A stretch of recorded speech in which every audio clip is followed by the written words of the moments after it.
Bird is the word. We're back. It's the Detroiter Motor City Mitten State. I'm your host, Nick Bradley, presented by The Second String. This fucking chair, thesecondstring.com. Hard knocks, hard knocks, hard knocks, hard knocks. Let's start at the obvious part here. I think the Detroit Lions are going to win the Super Bowl this year. Based off of that first episode, Dan Campbell should be up there with the likes of Leo DiCaprio as far as charisma and charm. He could go toe for toe with Dwayne "The Rock" Johnson as far as jackedness and just like looks like his body is made out of concrete. He could go up against Ryan Gosling as far as his smoothness and his suave. If you don't believe in Dan Campbell, you never believed in Santa Claus. There's no chance you ever believed in the Easter Bunny. And you stayed up at night watching your parents replace your loose teeth with quarters. I don't know how you don't believe. I just don't get it. And that's the thing with the Lions as it is. You know, it is the Lions. It's the fucking worst team to ever do it. It's the worst team to ever do it.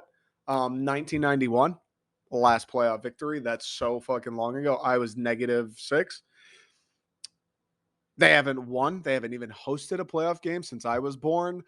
They still lose games in mind-boggling ways every single year. I was at the Ravens game last year. Still makes me angry just thinking about what I felt like when that game ended. But how do you not believe in Dan Campbell and the new regime? At some point, it's like you got to let sleeping dogs lie, right? All the people, I make these videos and I make the podcast, and all these people get in my face in the comments and go, "You're crazy. The Lions are the Lions. They'll never turn it around." All this negative shit. Can't stand it.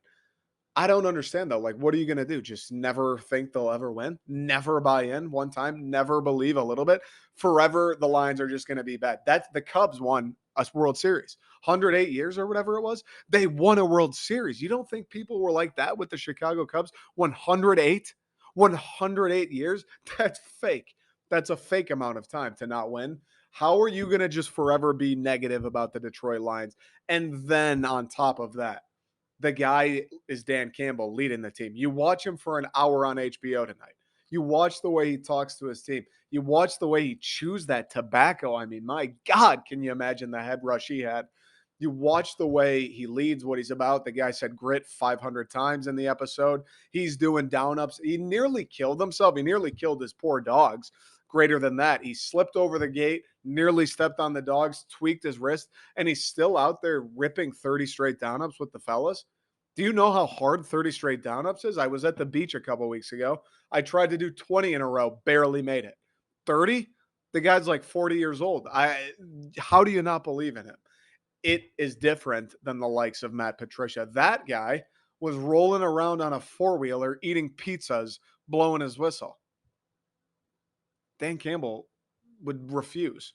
If you said, "Hey, Dan, I'll give you back a ride back to the locker room," I think he might punch you in the face for even offering. He's going to sprint to the locker room. He's going to race DeAndre Swift back to the locker room. It's time to believe, or at least right now it is. At least right now, the season might not go well. They probably won't win the Super Bowl. I don't know, being hopeful, being a little over the top when I first said that right at the beginning. They probably won't win the Super Bowl. How do you not believe right now in the Detroit Lions? This is the time of year. This is why we exist. This is why I have air in my lungs and I'm doing this. Is the month of August, is leading up to when the season actually starts and numbers start going in the win and loss column. That's the shitty part of being a Lions fan. This is the part where it's fun, where you're high-fiving your buddy in the hallway, where you're smiling seeing clips of Dan Campbell on the internet, where you hear Jamal Williams break it down, talking about if you want to piss with the puppies, stay on the porch, let the big dogs eat. What's up, dude? I'm supposed to think about decades of failure during that when his voice is cracking and the guy's damn near crying, talking about fuck last year's record. I'm supposed to be thinking about the history of the Lions. I'm supposed to divert my attention away from being like, oh my God, these guys are different. These guys want it more. These guys have been through the struggle. They've added the pieces. They want to work. They want to win not only for themselves and just because winning's fun, but for Dan Campbell. They want to prove Brad Holmes right. They want to resurrect Detroit, the football team in the city that we know has starved for so long. What do you like? How do you not buy in? I just don't understand. Episode was awesome. I'm for sure going to be convinced they're going to win like 14 games by the time of the Hard Knocks ends. I just can't help it. I don't know. I'm like one episode in. I'm like, they'll probably make the playoffs. Like four more. I get three, four, whatever it is more. I'm going to be convinced. I'm going to put everything I own on them winning the Super Bowl by the end. Don't look now. Jared Goff with a couple dimes in the highlight reels. DJ Chark laying out, looking like a skinny Megatron. DeAndre Swift putting people in a blender. Jamal Williams being the hardest worker on the field. Aiden Hutchinson doing battle with last year's first round pick, Penei Sewell. Each of them getting the best of each other in different moments. Are you kidding me? They've added pieces. They've brought back guys. DeAndre Swift will be better. Goff, I gotta believe, will be better. Hawk, better. Amon-Ra, better. Tracy Walker, better. Malcolm Rodriguez is out here hitting the breakdown and then laying people out on screen passes. Our coaches want it more than other teams' coaches. Aaron Glenn and Deuce Staley are about to straight up wrestle each other over shit that they're not even doing. They're just watching guys play football and they want to fight each other. Are you kidding me? That kind of competitive spirit, that kind of iron sharpening iron, double iron, and I'm supposed to not believe? Doesn't compute. Error. Doesn't compute. Doesn't make sense. Will never make sense. I can't do it. I simply won't. And I don't know how you will either. If we get into the season and we start out 0-2, 0-3, 0-4, okay, fine. Yeah, it's the Lions, same old Lions. They stink. It's more of the same. Fine. I won't argue with you then. Right now, August 10th, after that first episode of Hard Knocks, after seeing what they're talking about, like they're not just saying, let's work hard, that generic shit. They're referencing being dog water last year. They're talking about how they specifically know how they want to beat teams. They don't want to outflash you. They don't want to be more gifted, more skilled than you. They just want it more than you. They don't even necessarily want to be the better football player. They just want to have a stronger power of will than Aaron Rodgers and the Green Bay Packers. And that's all controllable. That's the beauty of it. You decide how hard you go every day in practice. You decide when you tap out in the game. You decide when you're like, it's too tired. I'm actually not going to contain the quarterback on this one. That's all you. It doesn't have anything to do with how many times you can bench press, how fast you can run, how high you can jump. None of that shit. How bad do you want to win the game? How long? How tired are you willing to get and still do your job? They straight up are specifically saying the way they want to beat teams. It's hand in hand with the way Dan Campbell and Brad Holmes want to beat teams. And it is the number one way to beat teams. It is the number one equalizer where maybe Aaron Rodgers is better than your quarterback. Maybe their defense is better or more talented than your defense. Maybe they do have Julio Jones, and you know what? You just can't stop them. The number one equalizer, want it more than those fucking clowns across the line of scrimmage. Be more dedicated. Put more effort in. Bust your ass harder. Practice longer. Compete more. Like it's there. You can do it. What's the old thing? Or talent or no, hard work beats talent when talent doesn't work hard. Facts. That's the Detroit Lions beat the Green Bay Packers when the Green Bay Packers don't work hard.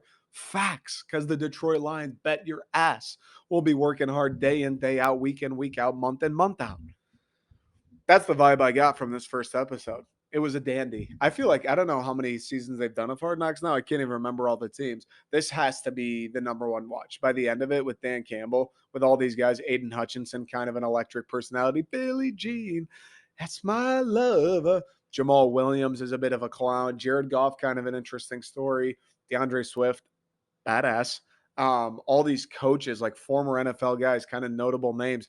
A ragtag crew of coaches, like the team. Yeah, a lot of guys coming together, a lot of guys that haven't experienced success in the NFL, but the coaches, a lot of coaches that are kind of just picked and plucked from random different places, coming together in this melting pot, led by kind of an unconventional guy like Dan Campbell, a dude who gets ripped on for being too broy or too like, I don't know, not surgical enough. He's not enough like Bill Belichick, where he doesn't say anything and everybody perceives him to be a genius. Because Dan Campbell isn't that way, people seem to think he can't possibly be a good coach.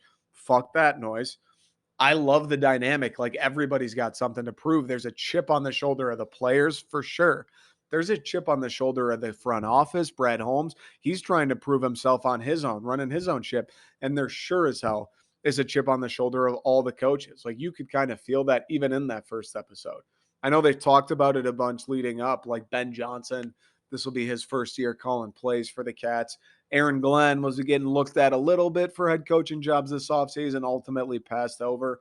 Randall L. Deuce Staley talked about successful players, long NFL careers, notable guys. Haven't really had this much responsibility or authority on an NFL team before. And then you mix all of that in the fact that everybody has something to prove. Like it would be a cool setup if they were in New England. Oh, all the coaches, they got shit, they haven't really done anything. All the players, that'd be a cool setup there. The fact that they all got something to prove and want to show the world, hey, I can do this, I can do more. And they all are meeting up in Detroit. The definition of a team, of a city who wants to prove they got more, who wants to show everyone what they really are capable of. You can't write a better script. Like HBO, when this all came together this offseason, don't know who the exec is there, had the cream, had to. Everywhere. Ruined a couple computer monitors too, I would imagine, right? Had to throw out that cup of coffee, wash the glass, and get another. You can't write it better than this if you're a television network. If you're a fan of football, like Lion fan, not Lion fan, Green Bay fan, doesn't matter which fan, you got to be pretty excited watching these guys. You got to be kind of interested, like, fuck. We know Detroit's been the worst. Why have they been the worst? Is this Dan Campbell guy like, does it feel like they're the worst, even though he's a pretty rah, upbeat, positive vibes guy? Does it still feel like, does it permeate the fact that you're the Detroit Lions? Does it counteract that? What is it exactly? Like, you got to be excited to see what it's like. And that's the other fun part of this season of Hard Knocks is obviously us Lions fans are going to enjoy it. I feel like we've been clamoring for this and ready for this to happen for years now. But outside Lions fans, all NFL fans, like this is, I feel like pretty exciting, pretty intriguing if you're a non biased, no attachment to the Lions NFL fan. And I'm excited. I hope it makes a lot of people, not that we need more fans, but have an appreciation for the Lions, have an appreciation for the fans here, and ultimately have an appreciation for Dan Campbell. So when they see that shit peddled in the media, oh, Dan Campbell can't be a good coach because he wears the NASCAR helmet the weekend of the Indy Grand Prix. Remember that shit? Oh, Dan Campbell can't possibly be a good coach because he's too loud and rah rah. Molly Kareem. I like my coaches to be quiet. He can't, or what was it? Mina Kimes, one of them too. I like my coaches to be quiet. Dan Campbell, I just don't think he'll be a good coach because he's too loud. He talks too much. He makes too many jokes. Huh? I'm hoping Hard Knocks shows people that's fucking crazy for somebody to say that. This is what Dan Campbell, yeah, he's loud. Yeah, he talks a lot. Yeah, he likes to make some jokes. Yeah, he's kind of a funny guy, even when he's not intending to be. Yeah, fine, fair enough. He knows how to bring people together. He knows how to get people push in one direction to complete a common goal. So when ESPN or CBS Sports or whoever pumps shit out, oh, Detroit, right? Recycling coach is Dan Campbell, wears Grand Prix helmet to press conference. This is why he'll never win in Detroit. What, dude? You watch the Hard Knocks. You know that's bullshit. You know Dan Campbell has these guys where he needs them. Are they talented enough? Will they pull through? Will they execute when it comes down to it on Sunday afternoons? We shall see. But I'm excited for Hard Knocks to show the world what we've seen. There's a reason, even though we are the Lions, like nobody is more aware of being a Lions fan than Lions fans. People on Twitter, anytime I'm like speaking highly of Dan Campbell or I make a video and I get all excited, people are like, LOL, the Lions haven't won in 30 something years. Nobody knows that more than me, dude. We're literally Lions fans. You think we don't know we fucking stink? You think we think we're the Patriots? No. But we get excited because a guy like Dan Campbell is different. Because a guy like Dan Campbell does make us believe. And I'm a sucker for believing, no doubt about it. I believed in Matt Patricia right when he got here, but you jump off the band quick. That 3-win season last year with Matt Patricia feels a whole lot different coming into this year than it does with Dan Campbell. Fact. And now the whole world's going to see it. And I can't wait. Quick break. We'll break down the episode. Hey, Billie Jean, that's my lover. Best scene in the episode. Bang, bar none. Aiden Hutchinson breaking it fucking down. All he was missing was the white glove and the pedophilia charges. Kidding. That's a joke. That is a joke. That song was sick though. Started off a little shaky for the young man from Dearborn. Um, First try, messed up the words immediately. Told on himself too. I wouldn't have noticed. I don't know the word. Billie Jean. Like, just go with it, Aiden. Nobody knows. Tells on himself. Shit. Wants to restart, but he finds his stride, doesn't he? And then a couple more seconds in, and the whole team is just bouncing up and down, singing along. That was the most exciting thing I've seen on a television screen. I don't even since like MSU beat Michigan, probably. That was fucking awesome. I wish I was there. I don't even like I could leave right after that. I just wish I was there to feel that, to feel something. It's like a cheap concert, except better. Best scene in today's episode. Aiden Hutchinson. I'm gonna be, I'm gonna love the guy by the end. Crazy to me, crazy to me that there are Michigan State people. I'm sure there are Ohio State fans out there that are also Lions fans. Crazy to me that they're Lions fans, fans of those schools, and are gonna refuse to like root on Aiden Hutchinson because of that. Great. Did you see the performance he just put on?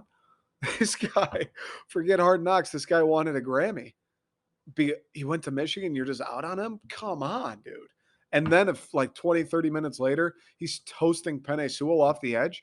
We got clips of Penei Sewell on the hot mic going, fuck, he's good.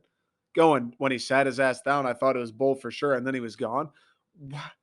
You don't want to root. I just hop on the bandwagon. He's gonna be a good player. The coaches sit in their room at that one point and go, "Yeah, Hutchinson's a stud. He's a bona fide lock." What's up, bro? And because he went to Michigan, you don't want to be a fan, dude. It's the Detroit Lions. It's the overarching umbrella. It's where this all starts and ends. Who gives a fuck that he went to Michigan? The guy is going to be a stud on the defensive line. He's going to upgrade the defense times 10. He is the best player in the draft at the most important position on a defense that stunk last year. He's crucial. He's crucial. Like outside of maybe Jared Goff and somebody, with a massive injury, Aiden Hutchinson being good is probably the most important part of the Lions being good this year. Like if he dominates a little bit, I don't I mean dominate strong word maybe, but like 10 sacks, 11 sacks, like he has a very good year right off the rip. That defense is going to be way better. And if the offense does what it looks like it should do, they're going to win like 8 games for sure. If Aiden Hutchinson can do that, but people out there don't want to root for him because he went to Michigan. Insane to me. Unbelievable performance from Aiden. Already a fan. And then we get a shot of him hanging out in the ice bath with that other guy. I can't remember his name. Sorry. He seems like also his sister. She might be the star of the episode. Dude, I don't know. I wonder how he feels about that. Like if you're Aiden Hutchinson on the couch tonight in Detroit and they're just panning in on your sister and you're like, God damn it, dude. Like your teammates are watching that. He's still like 22, 23. He's playing with 23-year-olds, 24-year-olds. They're all watching. Your friends from college are watching. Your friends from high school. Like everybody on the fucking planet. Internet exists. The Twitter exists. They're all watching. And they're just giving your sister FaceTime. For as great as an episode he had, it might come out as a net negative for the Hutch man, but loved him. It seems like he's going to get a lot of airtime, which is great. Easy choice, right? Like if you are the Hard Knocks crew and you're going to focus in on people, Aiden Hutchinson, hometown kid, Heisman contender at Michigan. They win the Big Ten. Hot family members. Like, yes, we're going to spend time with Aiden Hutchinson, and I'm all about it. I hope they spend more. I don't know. I haven't watched Hard Knocks in a long time, so I can't really remember how it works exactly. But I hope it's not one of those things where, all right, Hutchinson was in the first episode, so we won't see him again until the fourth. I hope we touch in on him every week. Just what's Aiden up to? How's Aiden doing? He's still beating Penny's ass? Is he hanging out in the ice bath with anybody new? Is he talking to Jared Goff? Are they bonding at all? Is he hanging out with Dan Campbell? What do they have to say to each other? Like, let's just touch in on Aiden. Let's get to know Aiden in a hurry. Few other storylines. I love the Deuce Staley, Aaron Glenn. Just gas me up. Like, it would be sick to see players doing that. Like if DJ Chark and Omani Oruwariye were going at it, like, you suck. You don't even know we're playing. Oh, congrats, you stopped the screen. If they're just running their mouths all game, all scrimmage at each other, I would be so down for that. We got coaches. We got a running back coach with the defensive coordinator. Just every play, this guy is a nuisance. Every single play, he's just yelling shit in Aaron Glenn's ear. Every single play. That the coaches are doing that to each other. That was like someone doing a Richard Sherman impersonation. Deuce Staley, dead serious. He is that annoying. He does talk that much shit. You don't think Aaron Glenn wants to shut that dude's yap for him in the form of the defense dominating? And you don't think Deuce Staley wants his offense to run a train through them so he can keep running his mouth? Like, talk about competition breeding success. That fires you up. And the best part is, my favorite thing about it, there was one scene where they like walk back behind the line of scrimmage and they're just yelling over at each other over fucking who knows. And Dan Campbell's just standing there, like, doesn't even notice him. It's not like, hey, all right, like, whoa, you guys, nothing, just business as usual. Just doesn't even hear him anymore. He's so used to it. I love that because it's every single day. Who wants it more? Who's better today? Who gets to talk, the offense or the defense? Who gets to tell you we kicked your sorry ass today? Who gets to do that on a daily basis? Because the coaches know, and the coaches will let you know. Because that, like they said again, dude, I don't know if I'm just repeating what I saw or if myself and the Detroit Lions coaching staff form some kind of mega mind. It's like a trickle down effect. You get the coaches doing that shit, running their mouths, wanting to be better, if nothing else than for the sake of talking. All of a sudden, the players take it a little more personally. All of a sudden, DJ Chark wants to get open that much more. All of a sudden, AO wants to intercept the pass that much more, if nothing else than for the sake of talking. Because, like they've always said, and the big NFL thing is, it gets stale before the preseason. You get tired of hitting your own guys. You want to go hit somebody else. How do you keep it fresh? Talk immense amounts of shit, make the other person angry, make them get to the point where they see you as the enemy. That's how badly they want to beat you. And it starts with the coaches. I thought that was electric. Also awesome how they're just boys. Aaron Glenn and Deuce Staley, that whole sequence. I feel like we're going to get a lot from the assistant coaches. Like, they kind of got a decent amount of FaceTime. Those two, Antoine Randall had a few little interviews. Mark Brunell, I feel like him and Jared Goff. I would imagine the quarterback and Jared Goff, he kind of has an interesting story coming from LA, making the Super Bowl. McVay, kind of an asshole to him, right? Like, not Jared Goff's not Pat Mahomes, but McVay kind of did him dirty. He runs him out of town. McVay wins the Super Bowl the next year. Jared Goff is on the second worst team in the NFL. Like, there's a little bit of a redemption factor there, hand in hand once again with the coaching staff and with the story of the Detroit Lions. There's a little something there. Mark Brunell, former NFL guy, like they showed, Super Bowl champ, seems like he has some personality, so I assume he'll be in it a little bit more. I gotta believe Aaron Glenn, Deuce Staley, for sure. Dan Campbell. I hope they even go into Brad Holmes a little bit. Like, I've seen the Lions put out those YouTube videos where Brad Holmes talks a lot. I wouldn't hate learning more about him. I want to figure out what the guy who runs the entire show thinks. I want to see how he feels. Like, I want to see Brad Holmes watch a practice. Is he getting gassed up when our coaches are yelling at each other? When Penei Sewell and Aiden Hutchinson are going to fucking war, is Brad Holmes on the sideline just like, let's go? I can't yell because I'm in a suit, but let's go. Like, how does he feel? I want to learn more about him.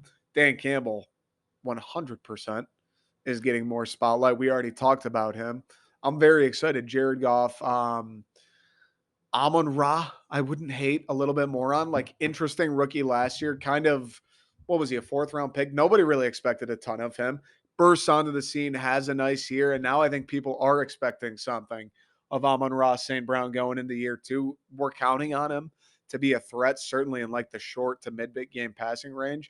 I wouldn't mind talking to Penei a little bit more. He seems like a dude that has some personality. He's also a dude we're fucking heavily relying on.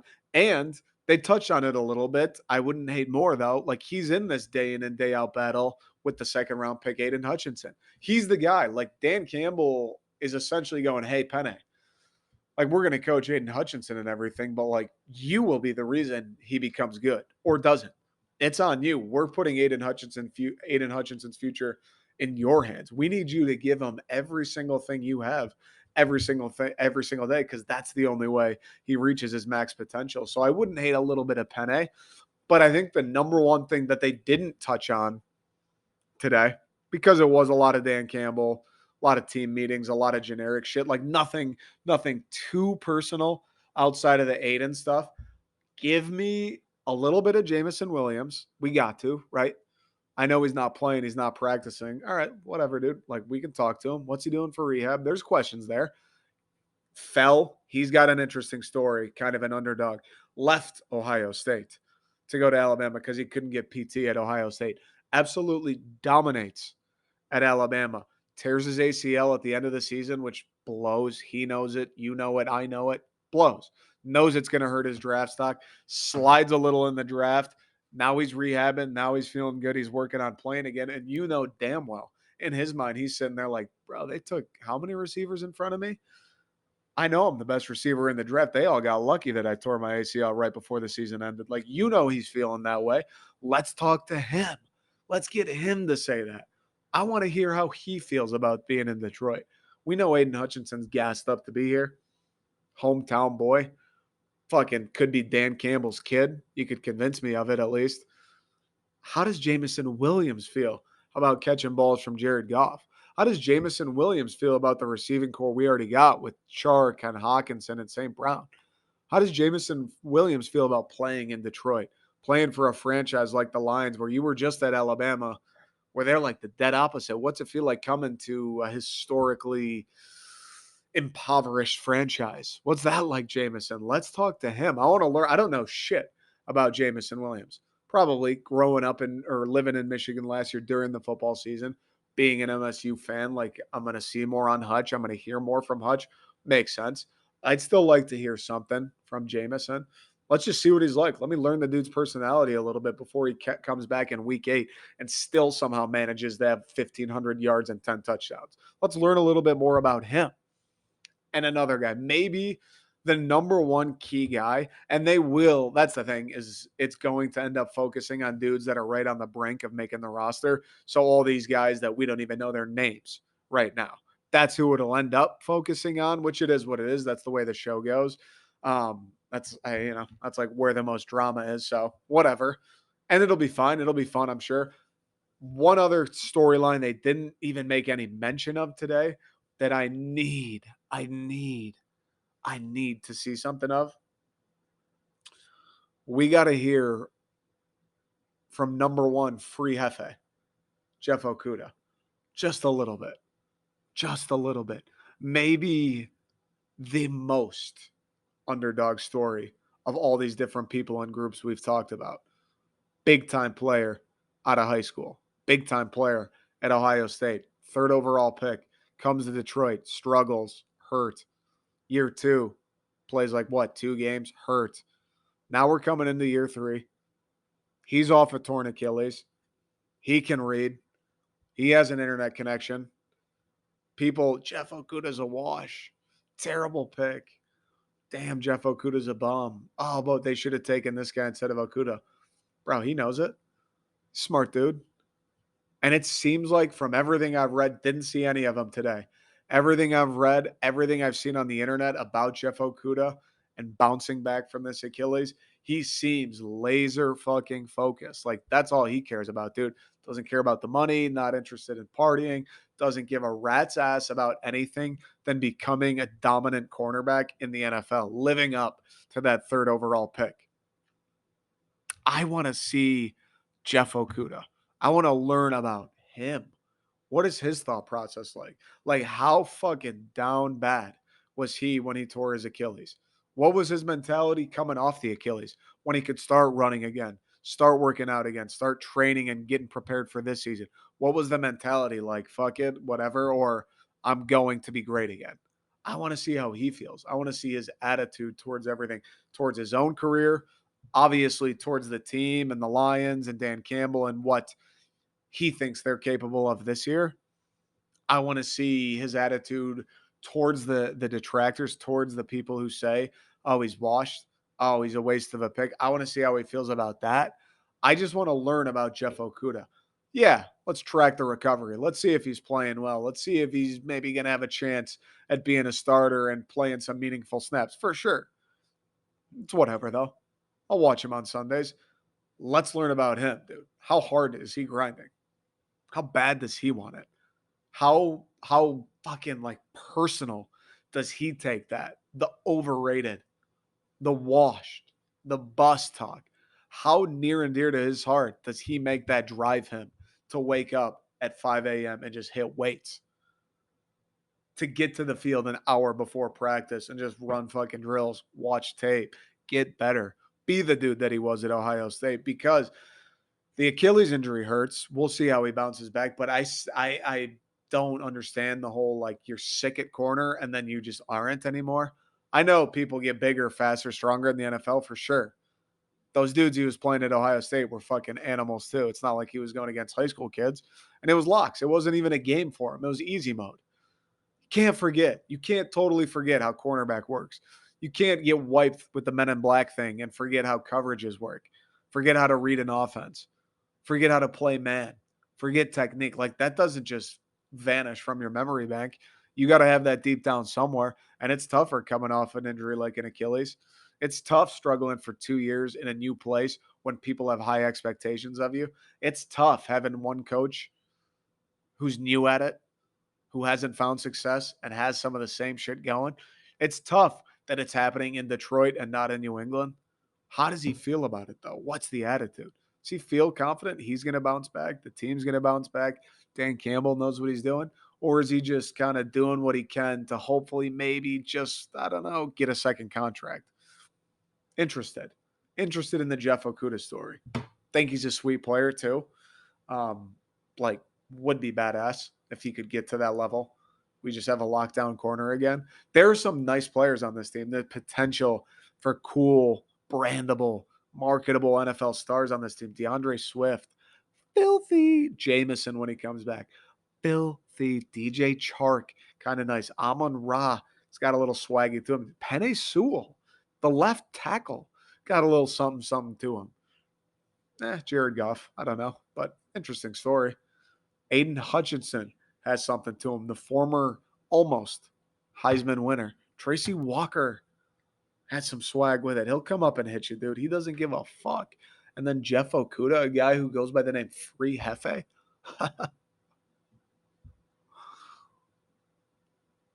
Feel good. Feel good. Good episode. I'm excited for episode 2. Football's almost back. I'm obsessed with the Detroit Lions. I always forget the season ends and I'm so angry and so tired of it for the 24th year in a row. And I'm like, fuck these guys, man. Why do I care so much? Why do I get so invested? And then days like today happen and I'm like, wow, I'm going to go to bed tonight. Like, what if Jeff Okuda comes back and it's just locked down? Like, well, we win 9 games. It's going to be me in 2 hours. Episode 2 is going to be gnarly. Good episode tonight. Shout out Aiden Hutchinson. Billie Jean. Fucking unbelievable. I'll probably watch that again before bed. Appreciate everybody who listened, watched on YouTube, spread the word, supported the shirts. This came out Wednesday. We're going to put we have in the store, the secondstring.com, the Piston Teals on a teal shirt will be on sale today only. Done at midnight. Don't sleep. I think that's all I got, and we'll be back here Friday. So until then, hope everybody has a wonderful week. See you at the Super Bowl.